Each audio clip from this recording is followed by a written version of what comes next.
Biyya cimtuu fi kabajamtuu taatee ijaaruu keessatti waloominaa fi tokkummaa qabaachuun injifannoo caaloo fi kan nama qopheessu ta'uu yaada hayyoota siyaasaa irraa maddan keessaa kanneen muraasa ta'anidha. Paartiin badhaadhinaa filannoodhaan aangoo biyya bulchuu erga argateeti falaasama ida'amuu hojiirra oolchuun tokkummaa biyyaalessa lammiilee biyyattii keessa jiraatan hammatee ijaaruu irratti xiyyeeffatee hojjetaa jira. Hayyoonni faana miidiyaa koorporeeshinii waliin turtii taasisan falaasamni mootummaa ida'amuu biyya keenyaaf barbaachisaa ta'uu seeraniiru. Namni yoo nagaan qabaatiin ollaa wajjin, namni yoo nagaan qabaatiin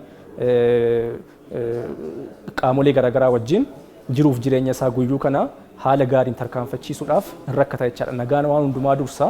Nagaan sun akka bu'uuf immoo wal hubachuun, wal danda'uun, tokkummaadhaan jiraachuun dhimma baay'ee murteessaa fi filannoo hin qabnedha jedhamee fudhatamuu danda'a jechaadha. Biyyi kun ijaaramuu isheetii kaasee sabaaf sablammoota hedduu keessa jira. Amantiiwwan garaagaraa keessa jira. Karaan tokko deemame wantoota kanneen gara tokkotti luucessu ture. Biyyi kun tokko taatee itti fufuudhaaf dirqama aadaa tokko, afaan tokko fudhachuu qaba yaadi jedhu tureera. Akka addunyaattis wanta akkanaa deemaa tureera.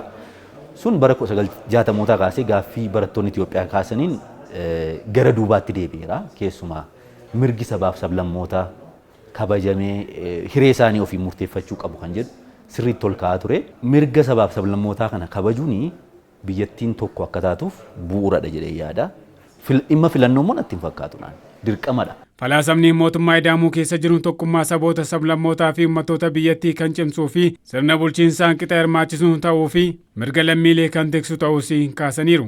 Tokkummaan ida'ama keessa jiru kun tokkummaa garaagartummaa keessatti eegame kan leellisudha malee tokkummaa akka sirnoota darbanii waa hunda walitti baqsee waa hunda walitti laaqee eenyummaa biraa ijaaru sanaa miti jechaadha. Akka falaasamaatti falaasama ida'amuu kana qabatee yeroo dhufu tokkummaa sabootaa mirkaneessuudhaaf hariiroo uummataa cimsuudhaaf yaaduu irraa kan ka'e waanta ta'eef yaadni kun immoo karaa hundumaatiin iyyuu bifa gaarii ta'een ilaalamuu danda'utu irra jiraata jedhee yaada. Ida'uu qofaan wanta dhaabbatu iyyuu miti wantichi sinerjii waan jedhu of keessaa qaba.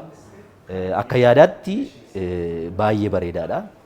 Sirriitti hojiirra yoo oolchine garuu biyya keenyaafis, dinagdeedhaafis, dimokiraasiidhaafis baay'ee kan nu gargaarudha jedhee yaadaan.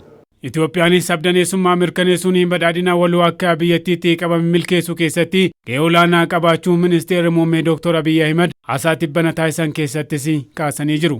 ኢትዮጵያ ህብረ ብሔራዊ አንድነት ያለባት ሀገር ካልሆነች በቀር Itoophiyaan biyya tokkummaa sabdaneessaa mirkaneessuun alatti nageenya amansiisaaf misooma itti fufiinsa qabu fiduu hin dandeessu. Tokkummaa sabdaneessaa ijaaruu jechuun naannoleen hundi federaalizimii dhugaa hojiirra oolchuu jechuudha.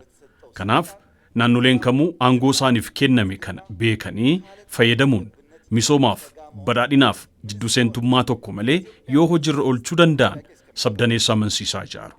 Kun hanga dantaa biyyaalessaa rakkoo keessa hin galchineetti jechuudha. Gama biraan biyyi keenya biyya afdaneessa dubbattu ta'utu irra jiraata.